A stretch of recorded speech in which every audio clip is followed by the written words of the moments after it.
तो ग्राम पंचायत अधिकारी की आज की क्लास में हम आगे की योजनाओं को कवर करेंगे। हमने पिछली क्लास में 10 से 12 योजनाएं कवर की थी और आज हम कोशिश करेंगे कि स्वास्थ्य मंत्रालय की सारी योजनाएं कवर की जाएं। स्वास्थ्य मंत्रालय के द्वारा बहुत सारी योजनाएं स्टार्ट की गई हैं, पर उनमें से कुछ महत्वपूर्ण योजनाएं हैं जो आज की क्लास में कवर की जाएंगी। और जो पहले की क्लास थी उससे कुछ एक दो क्वेश्चन भी आज हमने रखे हैं, तो वो आप लोगों को कमेंट बॉक्स में बताने हैं। और आज की क्लास में हम इन योजनाओं को कवर करेंगे। सबसे पहली योजना तो होगी जो वो होगी NHRM। फिर प्रधानमंत्री जन आरोग्य योजना के बारे में बात करेंगे, जननी सुरक्षा योजना के बारे में बात करेंगे, PM पोषण योजना के बारे में, राष्ट्रीय बाल स्वास्थ्य कार्यक्रम के बारे में बात करेंगे, PMSSY, IGMSY, सबला योजना जिसे राजीव गांधी किशोरी सशक्तिकरण योजना भी कहते हैं, पल्स पोलियो के बारे में बात करेंगे, मिशन इंद्रधनुष के बारे में बात करेंगे। तो आज की ये कुछ योजनाएं रहेंगी। इससे पहले हम कल की क्लास में जो हमने पढ़ा था उससे मैंने 2 क्वेश्चन यहाँ पे सेटअप किए हुए हैं। इन क्वेश्चनों को आप लोगों को बताना है और कमेंट बॉक्स में सभी लोग उत्तर दिया करें, ताकि पता चलता है कि आप लोगों ने जो पिछली क्लास देखी थी उसको कितना रिटेन कर पा रहे हैं। तो पहला क्वेश्चन है, एकीकृत ग्रामीण विकास कार्यक्रम के अंतर्गत निम्न में से किस एक योजना को शामिल नहीं किया गया था। कल की क्लास में मैंने बताया था कि किन किन योजनाओं को मिला के एकीकृत ग्रामीण विकास कार्यक्रम को बनाया गया था। ये 4 ऑप्शन हैं, MNP, NRDP, RBSK और IAY। इनमें से कौन सी एक ऐसी योजना है जिसको IRDP के अंतर्गत शामिल नहीं किया गया था। इसका आंसर कमेंट बॉक्स में बताएंगे। इसके बाद दूसरा क्वेश्चन देखें, तो दूसरे क्वेश्चन में कह रहा है कि निम्नलिखित में से सही कथन का चुनाव करें। पहला स्टेटमेंट दिया गया है, गंगा कल्याण योजना का कार्यान्वयन DDPC के द्वारा किया जाता है। क्या ये स्टेटमेंट सही है? मिलियंस वेल्स स्कीम यानी MWS को NREP की उप योजना के अंतर्गत शुरू किया गया था। क्या ये स्टेटमेंट सही है? आपको सही कथन का चुनाव करना है और ये आपके ऑप्शन दिए गए हैं। 4 ऑप्शन है, केवल एक स्टेटमेंट सही है, केवल दूसरा स्टेटमेंट सही है, या उपर्युक्त दोनों कथन सही है, या फिर उपर्युक्त दोनों कथन गलत है। ठीक है, ये क्वेश्चन एक बार और आप लोग देख लीजिए और इसका आंसर भी कमेंट बॉक्स में बताएंगे। इसके बाद मैं बात कर लेता हूँ थोड़ा सा अपने VPO प्रीमियम ग्रुप के बारे में। काफ़ी बच्चे व्हाट्सएप पे मेरे को मैसेज करके पूछते हैं, तो आज उन लोगों को क्लियर कर देता हूँ मैं सारी चीज़ें। जो VPO प्रीमियम ग्रुप है उसमें टॉपिक वाइज डेली क्विज करवाई जाती हैं सारे सब्जेक्ट से। कंप्यूटर, पंचायती राज हो गया, ठीक है, पंचायती राज से और UPGK से। तो सभी के टॉपिक वाइज मटेरियल आपको प्रोवाइड किया गया है और सभी से टॉपिक वाइज ही क्विज करवाई जाती हैं। Topic wise content PDF notes दिए जाते हैं। योजना का जो है सेपरेट मटेरियल प्रोवाइड किया गया है। 3 PDF प्रोवाइड करा दी गई हैं अभी तक, और चौथी PDF आप लोगों को वीडियो के थ्रू अभी मिलती जा रही है। इसके 4 से 5 पार्ट आएंगे जिसमें 40 से 50 योजनाओं को हम कवर करेंगे। तो लगभग जो चारों PDF को मिला के 200 से 250 योजनाएं हो जाएंगी, जो सारी इंपॉर्टेंट योजनाएं हैं सभी मंत्रालय से। इसके बाद 150 प्लस टॉपिक वाइज क्विज रहेंगी सारे सब्जेक्ट को मिलाकर, ठीक है। पंचायती राज से लगभग 60 से 65 क्विज होंगे और बाकी दोनों सब्जेक्ट को मिलाकर कंप्यूटर और UPGK से। इसके बाद 13 फुल मॉक टेस्ट हैं। इनका कोई भी एनालिसिस नहीं किया गया है इन मॉक टेस्ट का, सिर्फ मॉक टेस्ट मिलेंगे। और यहाँ पर जो 15 फुल मॉक टेस्ट हैं ये डिटेल्ड सॉल्यूशन के साथ, यानी कि अगर 4 ऑप्शन दिए गए हैं किसी क्वेश्चन में तो उन चारों का एनालिसिस किया जाएगा, ठीक है। चारों ऑप्शन का एनालिसिस किया गया है PDF में। तो ये 15 फुल मॉक इस तरीके से आपको दिए जाएंगे, यानी कि टोटल जो कवरेज है 7000 से 7500 क्वेश्चन की कवरेज दी जाएगी पूरे सिलेबस में। और सारे क्वेश्चन यूनिक रहेंगे, ऐसा नहीं कि एक ही क्वेश्चन को 10 बार दिया गया 10 क्विज में। सारे क्वेश्चन जो है यूनिक रहेंगे। RGSA हो गया, फाइनेंस कमीशन, इलेक्शन कमीशन और करंट अफेयर, जो यूपी की करंट अफेयर है, इनके लिए हमने सेपरेट कंटेंट बना के दिया हुआ है, क्योंकि ये टॉपिक बहुत ही ज़्यादा इंपॉर्टेंट है। इनसे तो पक्का है कि क्वेश्चन आने ही आने, तो इनका सेपरेट कंटेंट बना के दिया गया है प्रीमियम ग्रुप के अंदर। इसके बाद इसकी जो एडमिशन फीस है वो अभी 1 वीक के लिए हमने 249 रखी है। इससे पहले ये फीस 349 थी। तो अभी 1 वीक तक जो ज्वाइन करना चाहे वो 249 में ज्वाइन कर सकता है। ये पेमेंट ID है, इस पर पेमेंट करके आपको इस नंबर पर ही व्हाट्सएप करना है। व्हाट्सएप करने के बाद आपको लिंक दे दिया जाएगा ग्रुप का, जिसके थ्रू आप लोग ज्वाइन कर सकते हैं। ठीक है, स्क्रीनशॉट आपको व्हाट्सएप पर सेंड करना है। अब आते हैं हम आज की क्लास में। आज की क्लास में जो हमें पढ़ना है, स्वास्थ्य मंत्रालय की योजनाएं हैं कुछ, और एक दो योजनाएं अलग से अलग मंत्रालय की भी दे रखी हैं। तो सबसे पहले हम देखेंगे दीनदयाल विकलांग पुनर्वास योजना। दीनदयाल विकलांग पुनर्वास योजना, DDRS इसका शॉर्ट फॉर्म है। इसकी शुरुआत है जो वो 1999 में की गई थी। ठीक है, 1999 में इसकी शुरुआत की गई थी। सामाजिक न्याय एवं अधिकारिता मंत्रालय के अंतर्गत विकलांगों के लिए है। तो विकलांगों का सारा काम किस मंत्रालय के अंतर्गत किया जाता है? सामाजिक न्याय एवं अधिकारिता मंत्रालय के अंतर्गत। इस योजना का जो उद्देश्य है वो क्या था? तो इस योजना का उद्देश्य था विकलांग व्यक्तियों के लिए समान अवसर, समानता, सामाजिक न्याय, सशक्तिकरण सुनिश्चित करने के लिए सक्षम वातावरण का निर्माण करना इस योजना का प्रमुख उद्देश्य था। और दिव्यांगजन अधिकार अधिनियम 2016, ये अधिनियम भी याद रखना है कि किस वर्ष पारित किया गया था। तो 2016 में दिव्यांगजन अधिकार अधिनियम 2016 के प्रभावी कार्यान्वयन को सुनिश्चित करने के लिए स्वैच्छिक कार्यवाही को भी प्रोत्साहित किया जाता है इस योजना के अंतर्गत। इसके बाद दीनदयाल उपाध्याय विकलांग पुनर्वास योजना है। ये केंद्रीय क्षेत्र की योजना है जो विकलांग व्यक्तियों की शिक्षा और पुनर्वास पर काम करता है। ठीक है, साथ ही साथ जो स्वैच्छिक संगठन है विकलांगों के लिए, उनको वित्तीय सहायता भी इस योजना के अंतर्गत प्रदान की जाती है। DDRS विकलांग बच्चों के लिए प्रारंभिक हस्तक्षेप कार्यक्रमों के लिए स्वैच्छिक संगठनों को वित्तीय सहायता प्रदान करता है। ये कार्यक्रम विकास संबंधी देरी को जल्दी पहचानने और उसका समाधान करने में मदद भी करता है, जिससे बच्चे के दीर्घकालिक परिणामों में सुधार हो सकते हैं। देखते हैं, DDRS स्वैच्छिक संगठनों को ऐसे कार्यक्रमों के लिए वित्तीय सहायता प्रदान करता है जो विकलांग व्यक्तियों को स्वतंत्र रूप से जीवन जीने के लिए आवश्यक कौशल विकसित करने में मदद करता है। कोई बच्चा है जो विकलांग है, मान लीजिए उसकी 15 साल उम्र है, विकलांग है। अब कोई अगर एनजीओ है तो ये क्या करेगा, इस बच्चे को जो विकलांग है इसको ऐसी कौशल सिखाएगा, ऐसी स्किल सिखाएगा जिससे ये अपना स्वतंत्र रूप से आगे का जीवन में भरण पोषण कर सके। और इसको जो स्किल सिखाने के लिए जो खर्चा आएगा वो सरकार मुहैया कराएगी इस एनजीओ को। किस योजना के थ्रू? दीनदयाल उपाध्याय विकलांग पुनर्वास योजना के अंतर्गत। ठीक है, आगे देखें तो इन कार्यक्रमों में खाना पकाने, सफाई और व्यक्तिगत देखभाल जैसी गतिविधियों का प्रशिक्षण शामिल हो सकता है। ये थी हमारी दीनदयाल उपाध्याय विकलांग पुनर्वास योजना, जिसे DDRS कहते हैं। अगली योजना पर आते हैं हम, तो इंदिरा गांधी मातृत्व सहयोग योजना, जिसे IGMSY कहते हैं। ठीक है, इंदिरा गांधी मातृत्व सहयोग योजना, इसकी शुरुआत है अक्टूबर 2010 में की गई थी, महिला एवं बाल विकास मंत्रालय के अंतर्गत। इस योजना के अंतर्गत क्या होता है? इस योजना के अंतर्गत गर्भवती और स्तनपान कराने वाली महिलाओं को नकद प्रोत्साहन प्रदान करके उनके स्वास्थ्य और पोषण की स्थिति को बेहतर बनाया जाता है। ठीक है, और साथ ही इसमें गर्भवती और स्तनपान कराने वाली महिलाओं को शामिल किया गया था। ठीक है, जो गर्भवती हैं या जो बच्चे को अभी दूध पिला रही हैं, तो उन लोगों के लिए थी ये योजना। ठीक है, इस योजना के अंतर्गत ये चीज याद रखनी है कि 19 वर्ष या उससे अधिक आयु की महिलाएं, 19 वर्ष या उससे अधिक आयु, ठीक है, उससे अधिक आयु की महिलाओं को शामिल किया गया था। और जो है वर्तमान में लाभार्थियों को बैंक खातों या डाकघर खातों के माध्यम से 2 किस्तों में 6,000 रुपये का भुगतान किया जाता है इस योजना के अंतर्गत। ठीक है, पहली किस्त तीसरी तिमाही में यानी गर्भावस्था के 7 से 9 महीने में दी जाती थी, और दूसरी किस्त विशिष्ट शर्तों को पूरा करने के बाद जब डिलीवरी हो जाती थी उसके 6 महीने के बाद दी जाती थी।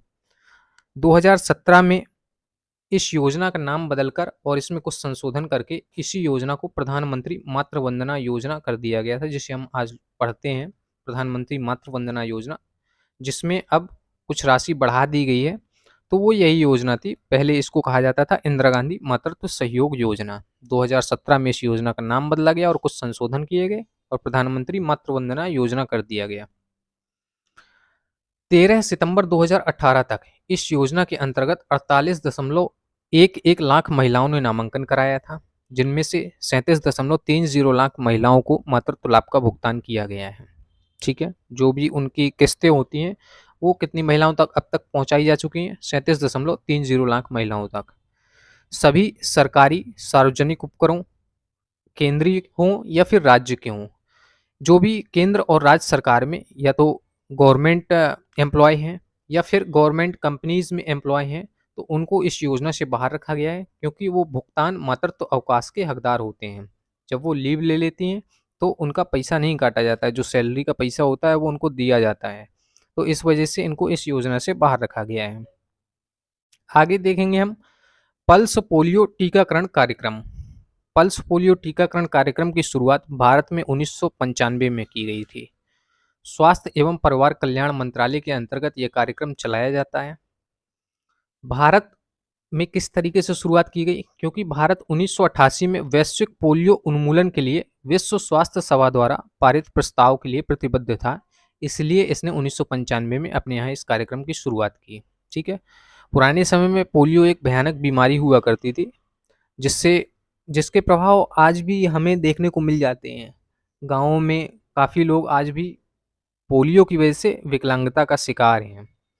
ठीक है, 2017 तक इसे प्रत्येक वर्ष के शुरुआती भाग में 2 बार आयोजित किया जा रहा था। ठीक है, 2017 तक क्या था कि हर वर्ष में इसे 2 चरण में, एक बार 6 महीने के अंदर, फिर एक बार 6 महीने के अंदर, 2 चरणों में इसे आयोजित किया जाता था। लेकिन 2018 से इसे वर्ष में एक ही बार आयोजित किया जा रहा है, क्योंकि अब इसके केस आने बंद हो गए हैं। एक तरीके से ये हट गया है भारत से पोलियो का जो वायरस होता है। आगे देखें, इन अभियानों में 0 से 5 वर्ष की आयु के बच्चों को मौखिक पोलियो ड्रॉप पिलाई जाती है। प्रत्येक राष्ट्रीय टीकाकरण दिवस के दौरान 160 मिलियन से अधिक बच्चों और स्टेट टीकाकरण दिवस में 70 मिलियन से अधिक बच्चों का टीकाकरण किया जाता है। ठीक है, आगे अगर बात करें तो भारत ने अपना आखिरी पोलियो का मामला कब रिकॉर्ड किया था? तो भारत ने अपना आखिरी पोलियो का मामला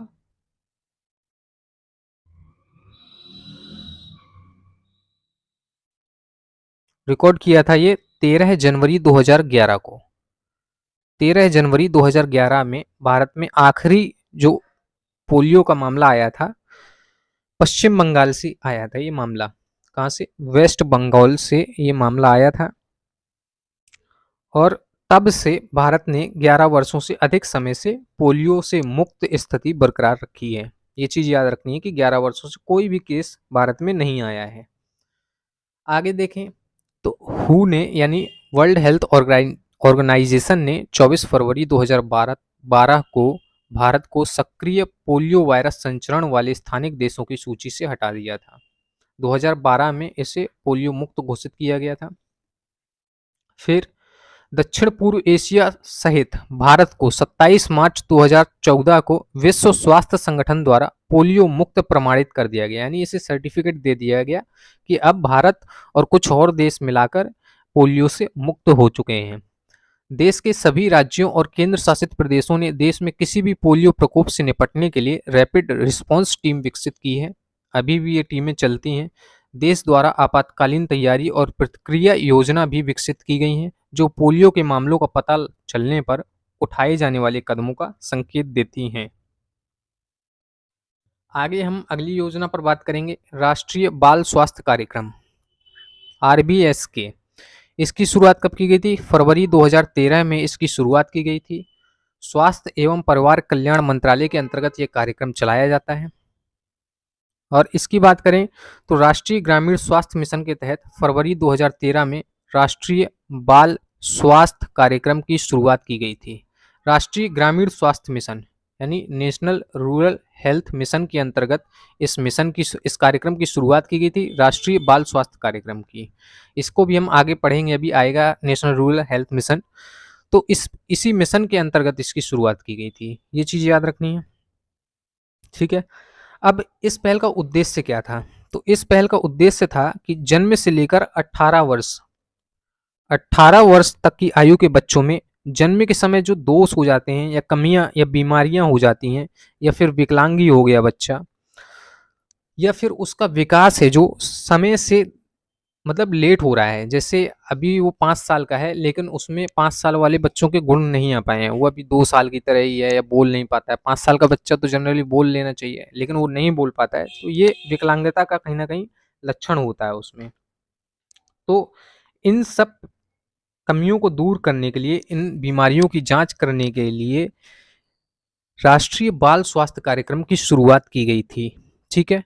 इस योजना के अंतर्गत चरणबद्ध तरीके से 27 करोड़ बच्चों को कवर किया जाना था। 27 करोड़ बच्चों को कवर किया जाना था इस योजना के अंतर्गत, ठीक है? उम्र याद रखनी है कि ये जन्म से लेकर यानी 0 से लेकर 18 वर्ष तक के बच्चों के लिए थी ये योजना। आगे देखें, इसके अंतर्गत बच्चों में होने वाली 32 प्रकार की शारीरिक एवं मानसिक विकृतियों की जांच की जाती है। जैसे लर्निंग डिसऑर्डर होता है, बिहेवियर डिसऑर्डर होता है, जिस तरीके से उसको बिहेव करना चाहिए बच्चे को उस तरीके से नहीं कर पा रहा है। लेप्रोसी है उसमें, ट्यूबरकुलोसिस के लक्षण हैं, विटामिन ए की कमी है, विटामिन डी की कमी है या फिर अल्प पोषण है। तो उस स्थिति में ये कार्यक्रम बहुत सहायता करता है बच्चों की। आगे देखें, तो इस पहल के तहत सार्वजनिक स्वास्थ्य सुविधाओं और घरों में जन्म लेने वाले सभी नवजात शिशुओं की स्वास्थ्य कर्मियों और आशा द्वारा जन्म दोषों के लिए जांच की जाती है। चाहे आप किसी भी संस्थागत प्रसव करवाएं या घर में आपके बच्चे का जन्म हुआ है, यदि उसमें कुछ भी कमी आती है तो उसके लिए फिर स्वास्थ्य कर्मी और आशा उनके जो जन्म के समय दोष पाए जाएंगे बच्चे में उनकी जांच करेगी और उसके हिसाब से आगे दवाइयाँ दी जाएंगी उसको या टीकाकरण किया जाएगा। जिस तरीके से भी उसका सही हो जाएगा वो कार्यक्रम आगे बढ़ाया जाएगा। फिर आगे देखें, 6 सप्ताह से 6 वर्ष की आयु के बच्चों में आंगनवाड़ी केंद्रों में जाने वाले बच्चे शामिल हैं। यानी कि अगर 6 सप्ताह से 6 वर्ष तक की आयु के बच्चे आंगनवाड़ी केंद्रों में जा रहे हैं और उनके अंदर कोई भी ऐसी कमी पाई जाती है, विकलांगता पाई जाती है, तो ये काम आंगनवाड़ी केंद्रों का है कि ये उनकी जांच करें राष्ट्रीय बाल स्वास्थ्य कार्यक्रम के अंतर्गत।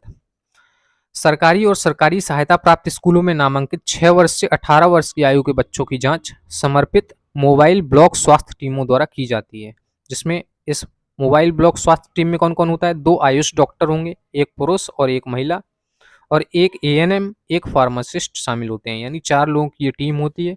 बच्चे की उम्र यदि 6 से 18 वर्ष है और वो किसी सरकारी स्कूल में पढ़ रहा है तो वहाँ पर फिर ये मोबाइल ब्लॉक स्वास्थ्य टीम के द्वारा कार्यक्रम बढ़ाया जाएगा आगे।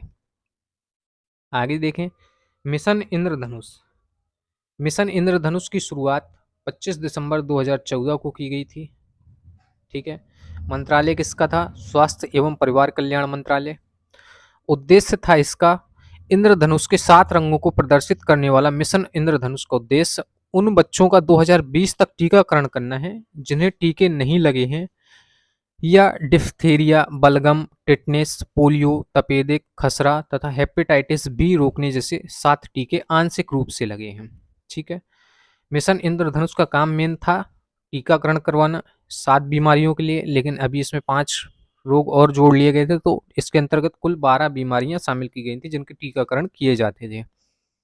मिशन इंद्रधनुष के तहत पहले चरण में 201 जिलों को सर्वोच्च प्राथमिकता देने का लक्ष्य तय किया गया था और 2015 में दूसरे चरण में 297 जिलों को लक्ष्य बनाया गया। मिशन के पहले चरण का कार्यान्वयन 201 उच्च प्राथमिकता वाले जिलों में 7 अप्रैल 2015 पर विश्व स्वास्थ्य दिवस से प्रारंभ हुआ, ठीक है? प्रथम चरण 7 अप्रैल 2015 से आरंभ हुआ था।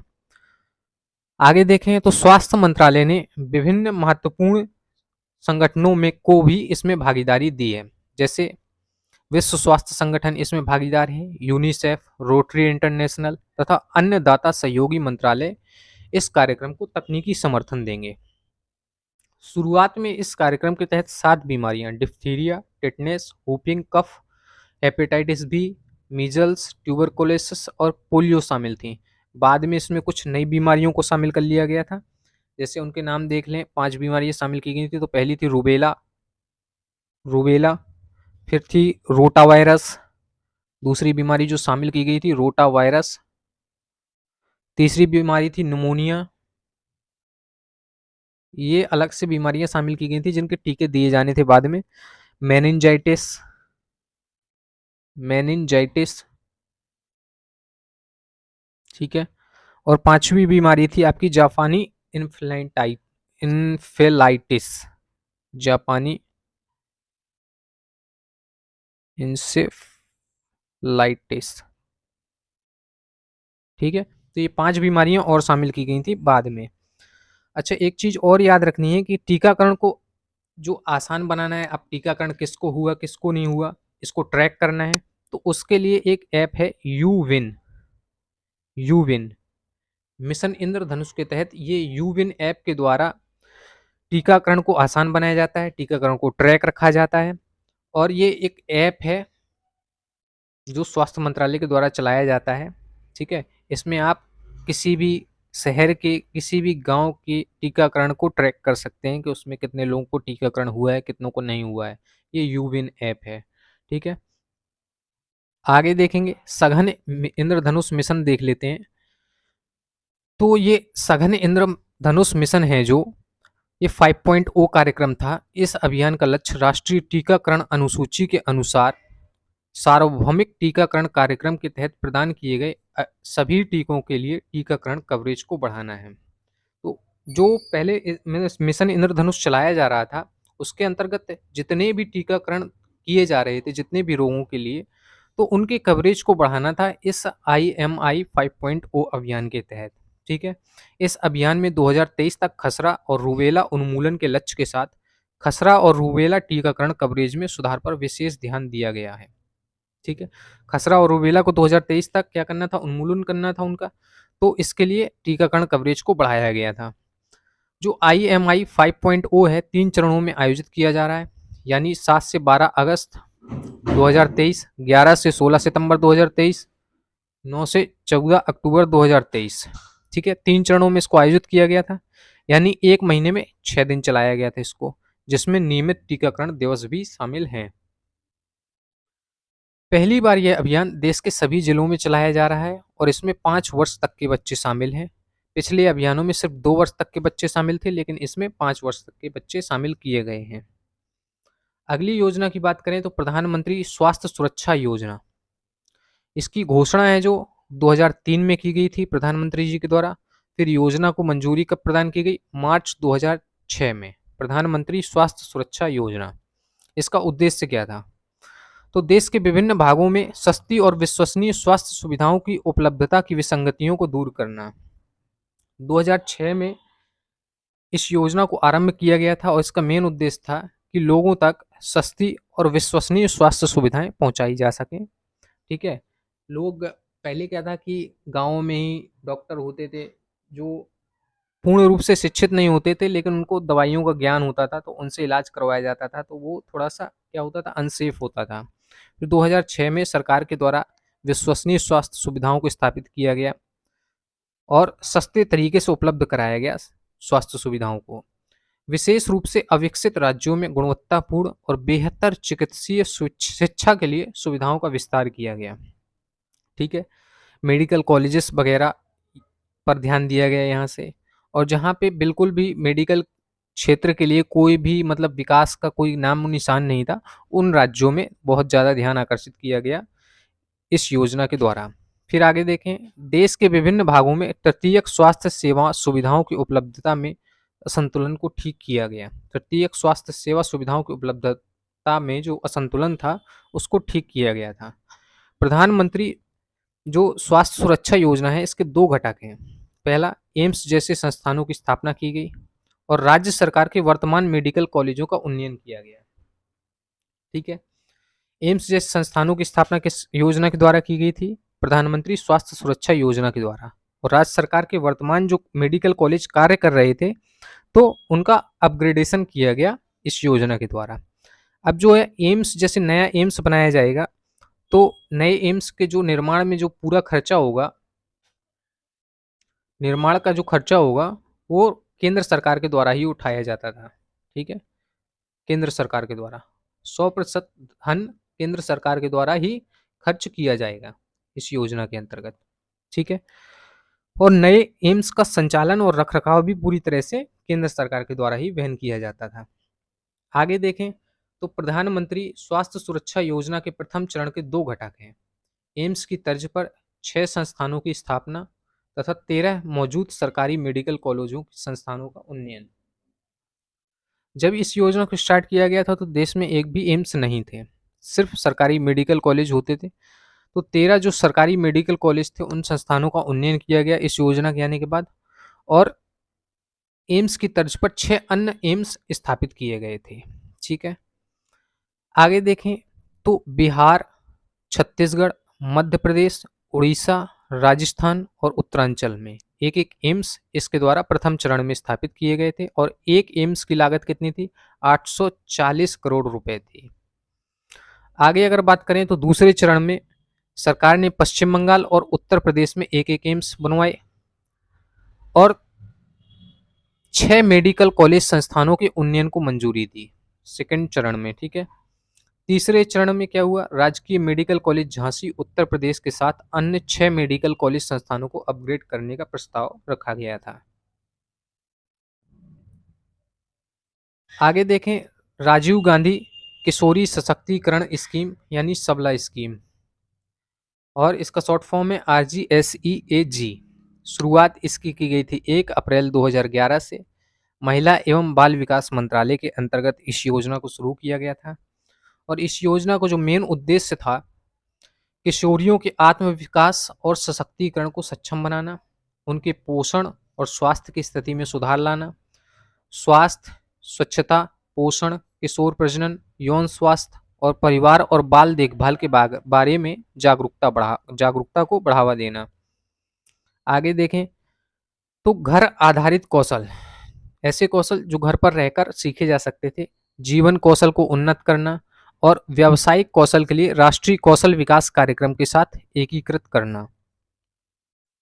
स्कूल से बाहर किशोरियों को औपचारिक और अनौपचारिक शिक्षा की मुख्य धारा में लाना भी इसका एक प्रमुख उद्देश्य था। ठीक है, आगे देखें तो किशोरियों को निम्नलिखित सेवाओं का एक एकीकृत पैकेज प्रदान किया जाना है इस योजना के अंतर्गत। जैसे पोषण संबंधित सारे जो भी प्रावधान हैं, ठीक है, वो प्रदान किए जाएंगे। आयरन और फॉलिक एसिड की बहुत कमी होती है महिलाओं और बच्चियों के अंदर, तो उनका अनुपूरण किया जाएगा, यानी उनकी दवाइयाँ दी जाएंगी, उनसे संबंधित पोषण की चीज़ें प्रदान की जाएंगी। स्वास्थ्य जांच और रेफरल सेवाएं प्रदान की जाएंगी। पोषण और स्वास्थ्य की शिक्षा प्रदान की जाएगी कि ये चीज़ें बताई जाएंगी बच्चियों को, महिलाओं को, कि ये चीज़ें पोषण और स्वास्थ्य हैं जो कितनी इम्पोर्टेंट होती हैं। आपको न्यूट्रिशन का पूरा पूरा ध्यान रखना होता है अपनी हेल्थ को सही रखने के लिए। अब अगर आगे देखें तो इस स्कीम में क्या है कि एक मिनट, इस स्कीम में 11 से 18 वर्ष की बालिकाओं को शामिल किया गया है। ठीक है, 11 से 18 वर्ष की किशोरियों को शामिल किया जाता है। ये उम्र याद रखना है आपको, 11 से 18 वर्ष की किशोरियां शामिल हैं। ठीक है, और इनको भी 2 वर्गों में बांटा गया है। पहला वर्ग है जो 11 से 15 वर्ष तक का है, और दूसरा वर्ग है जो वो 15 से 18 वर्ष तक का है। 2 वर्गों में इनको बांटा गया है ताकि इन पर सही से ध्यान दिया जा सके। इस वर्ग में और इस वर्ग में दोनों को अलग अलग तरीके से लक्षित किया जा सके और दोनों पर सही से ध्यान दिया जा सके। ठीक है, आगे देखें तो किशोरी शक्ति योजना जो 2000 में लाई गई थी, और किशोरियों हेतु पोषण कार्यक्रम जो 2002-3 में लाया गया था, इन दोनों योजनाओं को एकीकृत करके ही राजीव गांधी किशोरी सशक्तिकरण स्कीम बनाई गई थी। कौन सी 2 योजनाएं? किशोरी शक्ति योजना और किशोरियों हेतु पोषण कार्यक्रम। इन दोनों योजनाओं को मर्ज करके राजीव गांधी किशोरी सशक्तिकरण स्कीम लाई गई थी। आगे बात करते हैं प्रधानमंत्री पोषण शक्ति निर्माण यानी पीएम पोषण योजना। तो इसकी शुरुआत है जो मेनली कब की गई थी? 15 अगस्त 1995 को की गई थी। शिक्षा मंत्रालय के अंतर्गत पीएम पोषण शिक्षा मंत्रालय के स्कूल शिक्षा एवं साक्षरता विभाग द्वारा एक केंद्र प्रायोजित योजना है। इस योजना के तहत सरकारी और सरकारी सहायता प्राप्त स्कूलों में पढ़ने वाले बच्चों को एक बार गर्म पका हुआ भोजन उपलब्ध कराया जाएगा। ठीक है, 1995 में जब इसे स्टार्ट किया गया था तो इसे मिड डे मील योजना के नाम से जाना जाता था। ठीक है, मिड डे मील योजना, और वही योजना अब ये पीएम पोषण योजना बना दी गई है। तो इसकी शुरुआत देख लेते हैं थोड़ा सा। नामांकन, प्रतिधारण और उपस्थिति बढ़ाने और साथ ही बच्चों के बीच पोषण स्तर में सुधार करने के उद्देश्य से प्राथमिक शिक्षा के लिए पोषण सहायता का राष्ट्रीय कार्यक्रम। पोषण सहायता का राष्ट्रीय कार्यक्रम उस समय ये इस नाम से चलाई गई थी योजना। 15 अगस्त 1995 को एक केंद्र प्रायोजित योजना के रूप में शुरू किया गया था।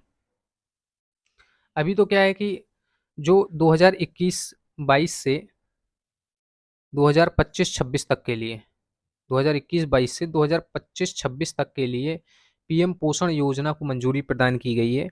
ठीक है, जिसमें एक बार गर्म पका हुआ भोजन उपलब्ध कराया जाएगा स्कूलों में। ठीक है, तो 2025-26 तक ये पीएम पोषण योजना के नाम से लागू होगी। आगे देखें तो प्रधानमंत्री पोषण योजना, जिसे पहले मध्याह्न भोजन योजना के रूप में जाना जाता था, का मुख्य उद्देश्य भारत में बहुसंख्यक बच्चों की दो गंभीर समस्याओं अर्थात भूख और शिक्षा का समाधान करना है। इस कार्यक्रम के घटक कौन कौन से हैं? तो स्कूलों में भोजन प्रदान किया जाएगा, छुट्टियों के दौरान सूखा प्रभावित क्षेत्रों में भोजन का वितरण किया जाएगा, एनीमिया के उच्च प्रसार वाले जिलों में पूरक भोजन प्रदान किया जाएगा यानी एक्स्ट्रा भोजन प्रदान किया जाएगा, गर्भवती महिलाओं, स्तनपान कराने वाली माताओं और 0 से 6 वर्ष तक की आयु के बच्चों को पूरक पोषण प्रदान किया जाएगा। ये आंगनवाड़ी सेवा योजना का उपघटक के रूप में चलाया गया था ये कार्यक्रम। ये जो चौथा पॉइंट है ये आंगनवाड़ी के अंतर्गत चलाया जाएगा, लेकिन कार्यक्रम इसी का रहेगा, पोषण योजना का ही। आगे देखें तो वित्तीय वर्ष 2023-24 के लिए भारत में प्रधानमंत्री पोषण शक्ति निर्माण योजना का बजट 11,600 करोड़ रुपए रखा गया है। 2023-24 के लिए है 11,600 करोड़ रुपए का बजट दिया गया था इस योजना को। अब इसका लक्ष्य समूह क्या होता है? तो सरकारी और सरकारी सहायता प्राप्त स्कूलों में प्राथमिक या उच्च प्राथमिक कक्षा 1 से कक्षा 8 तक के बच्चे, गर्भवती महिलाएं, स्तनपान कराने वाली महिलाएं और 0 से 6 वर्ष तक की आयु के बच्चे आंगनवाड़ी वाले। तो ये सारे इसके अंतर्गत लक्षित किए गए थे इस योजना के अंतर्गत, पीएम पोषण योजना के अंतर्गत। आगे देखें राष्ट्रीय ग्रामीण स्वास्थ्य मिशन। राष्ट्रीय ग्रामीण स्वास्थ्य मिशन की शुरुआत 12 अप्रैल 2005 को की गई थी। इस मंत्रालय के अंतर्गत स्वास्थ्य एवं परिवार कल्याण मंत्रालय के अंतर्गत इस मिशन की शुरुआत की गई थी। इसका उद्देश्य क्या है? ग्रामीण आबादी, विशेष रूप से कमजोर समूहों को सुलभ, सस्ती और गुणवत्तापूर्ण स्वास्थ्य सेवाएं प्रदान करना इसका प्रमुख उद्देश्य था। ठीक है, एक चीज और याद रखनी है कि 1 मई 2013 को राष्ट्रीय शहरी स्वास्थ्य मिशन भी स्टार्ट किया गया था। राष्ट्रीय शहरी स्वास्थ्य मिशन,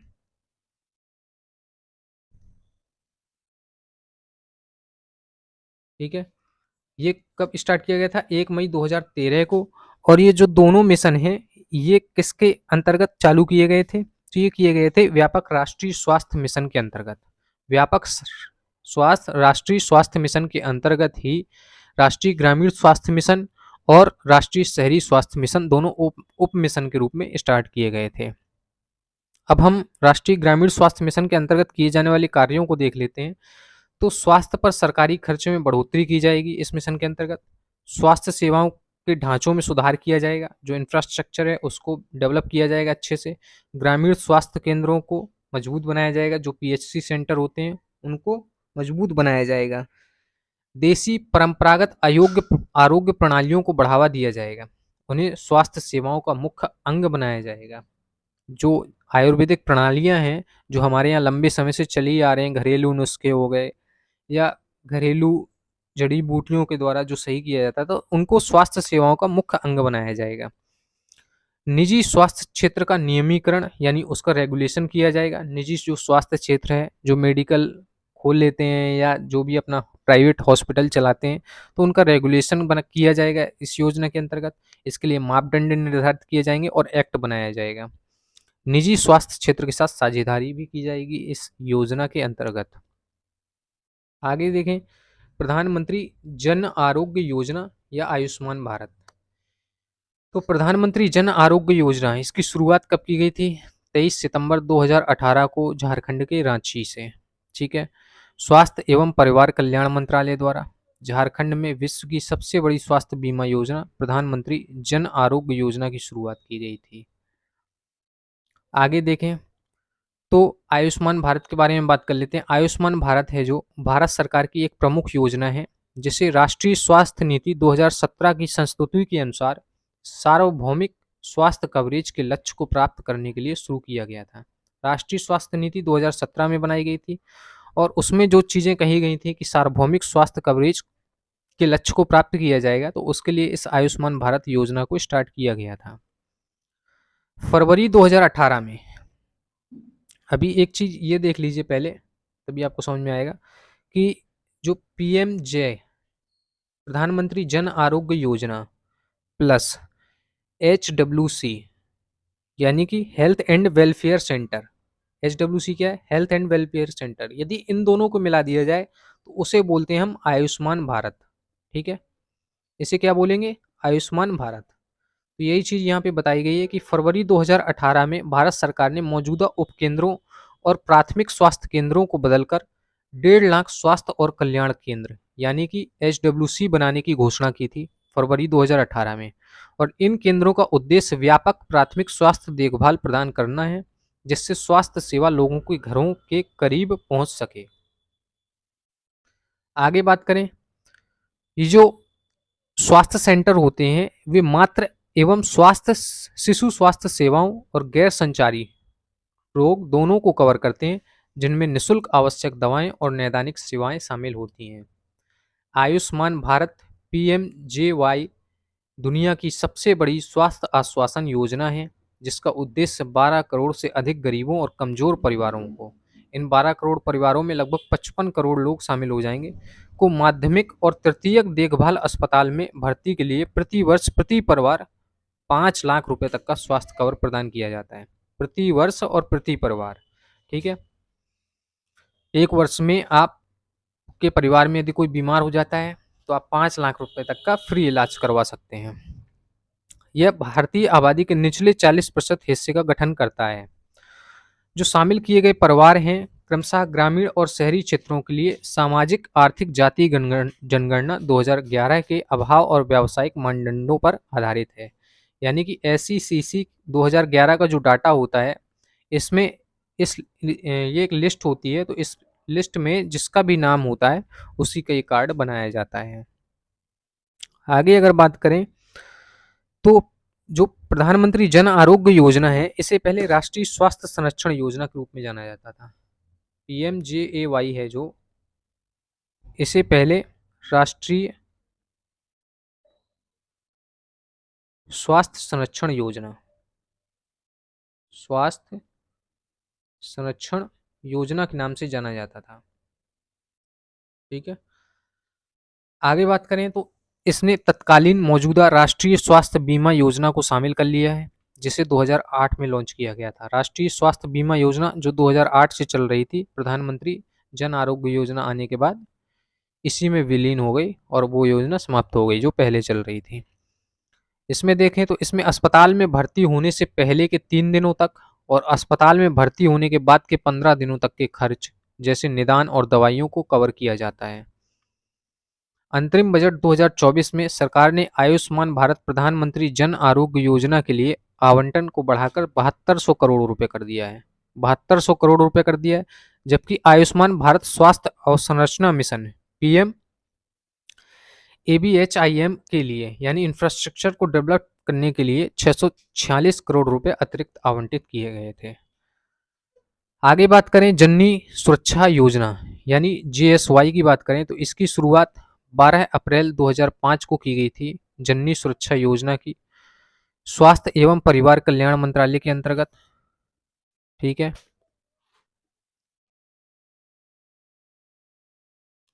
12 अप्रैल 2005 को शुरुआत की गई थी। इसका उद्देश्य क्या था? यह योजना 12 अप्रैल 2005 में गरीब गर्भवती महिलाओं के बीच संस्थागत प्रसव को बढ़ावा देने के लिए शुरू की गई थी। जो गरीब लोग होते हैं वो ज़्यादातर घर में ही डिलीवरी करना पसंद करते हैं, कितना भी दर्द हो रहा हो। ठीक है, बड़े ही असुविधाजनक तरीके से उनकी डिलीवरी की जाती है।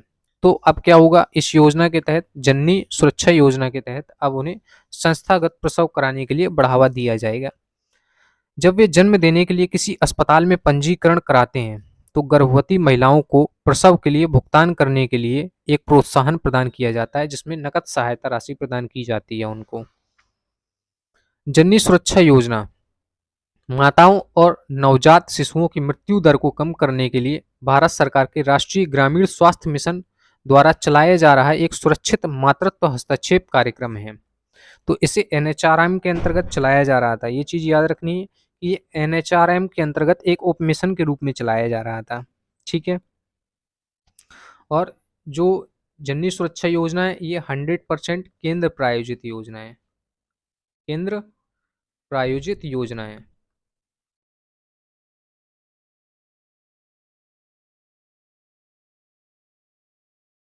इसमें डिलीवरी और डिलीवरी के बाद भी देखभाल हेतु नगद सहायता राशि प्रदान की जाती है। अब इसमें देख लेते हैं कि आशा की क्या भूमिका होती है इस योजना के अंतर्गत। तो आशा का क्या काम होता है? गर्भवती महिलाओं को संस्थागत प्रसव के लाभों के बारे में बताना आशा का प्रमुख काम होता है। जननी सुरक्षा योजना कार्ड और बैंक खाता सहित आवश्यक प्रमाण पत्र प्राप्त करने में गर्भवती महिलाओं की सहायता प्रदान की जाती है आशाओं के द्वारा। टीबी के खिलाफ बीसीजी टीकाकरण सहित नवजात शिशुओं के लिए टीकाकरण की व्यवस्था भी की जाती है। और प्रसव के बाद यात्रा के लिए जन्म के 7 दिनों के भीतर महिलाओं से मिलना भी आशाओं का प्रमुख काम होता है। ठीक है। जो प्रसव के बाद 7 दिनों तक उनकी हेल्थ की जांच, बच्चे की जांच, ये सब आशाओं के द्वारा काम किए जाते हैं। आगे देखें तो अभी हम पढ़ रहे थे जननी सुरक्षा कार्यक्रम, अब है जननी शिशु सुरक्षा कार्यक्रम। ठीक है। जेएसएस के शुरुआत इसकी हुई थी 1 जून 2011 को। यह भी स्वास्थ्य एवं परिवार कल्याण मंत्रालय के अंतर्गत इसकी शुरुआत की गई थी। इसका उद्देश्य था कि गर्भवती महिलाओं तथा रुग्ण नवजात शिशुओं को बेहतर स्वास्थ्य सुविधाएं प्रदान करना और मातृ मृत्यु दर तथा शिशु मृत्यु दर में कमी लाना इसका प्रमुख उद्देश्य था। इस योजना के तहत गर्भवती महिलाओं को मुफ्त दवाएं, खाद्य, मुफ्त इलाज, ठीक है, जरूरत पड़ने पर मुफ्त खून भी दिया जाएगा। और सामान्य प्रजनन के मामले में 3 दिनों एवं सी सेक्शन यानी कि ऑपरेशन के मामले में 7 दिनों तक मुफ्त पोषाहार भी प्रदान किया जाता है इस योजना के अंतर्गत। यानी सामान्य डिलीवरी हुई है तो 3 दिनों तक मुफ्त पोषाहार प्रदान किया जाएगा, और यदि ऑपरेशन के द्वारा डिलीवरी हुई है तो उसको 7 दिनों तक मुफ्त पोषाहार प्रदान किया जाता है। ठीक है।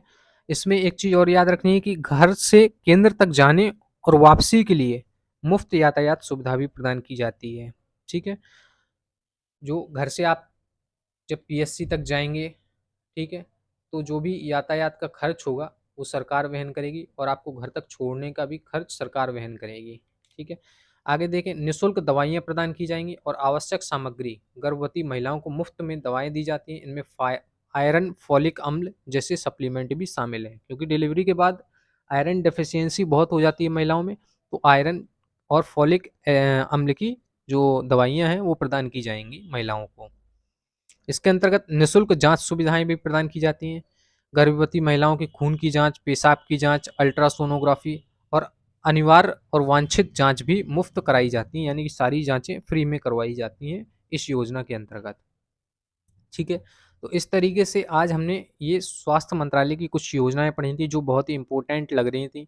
इनके बारे में एग्जाम में पूछा जा सकता है, तो इनको बार बार पढ़िए, रिवीजन करिए। इस पीडीएफ को ग्रुप में शेयर कर दिया जाएगा जो प्रीमियम ग्रुप है, और इसके ऊपर एक क्विज भी बनाई जाएगी। तो क्विज के द्वारा आप लोग अपने आप को देख भी सकते हैं कि कितना आपको याद रहा। इसके बाद हम आगे अगली वीडियो जो है, अगली वीडियो क्लास लगभग परसों या नरसों के दिन लाएंगे। उसमें 10 से 15 योजनाएं होंगी जो पंचायती राज मंत्रालय को कवर करेंगी, और उत्तर प्रदेश की कुछ योजनाओं को उसमें शामिल किया जाएगा। ठीक है।